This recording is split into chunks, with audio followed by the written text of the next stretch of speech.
দাঁড়া দাঁড়া দাঁড়া দাঁড়া।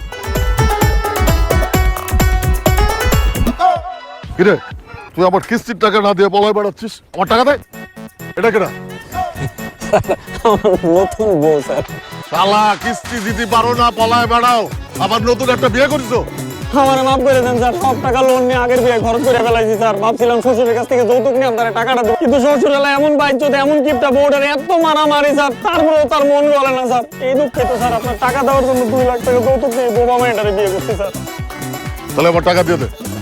টাকা তো সাথে নাই স্যার। হয়েছে কি স্যার, দিনকাল অনেক খারাপ তো স্যার। শ্বশুর বলছে ছিনতাইকারীরা রাস্তা থেকে নিয়ে যাইতে পারে, তুই বউ নিয়ে যা, আমি তোর 2 দিন পরে এসে দিয়ে দেবো। এই জন্য স্যার চলে আসছি। ঠিক আছে, তাহলে আমি তোর বউরি নিয়ে যাচ্ছি, তুই 2 দিন পরে এসে আমার কিস্তির টাকা দিয়ে তোর বউরি নিয়ে যাবি। যা। এটা কি বলেন স্যার? শ্বশুর এসে যদি তার মেয়ের না দেখতে পায় তাহলে কি আমার টাকা দেবে? আর আমার টাকা না দিলে আমি আপনারা কিভাবে টাকা দিব স্যার? আমি এত কিছু বুঝি না, তোকে মতো বাটপারকে সাইজ করার জন্য আমার কাছে এর চেয়ে ভালো কোনো রাস্তা নেই। টাকা দিবি, বউ পাবি, ব্যাস।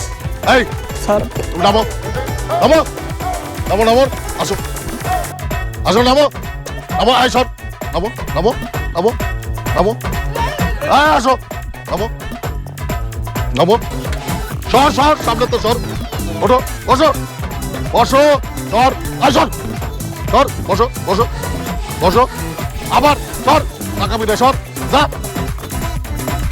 শক্ত করে ধরো, বসো।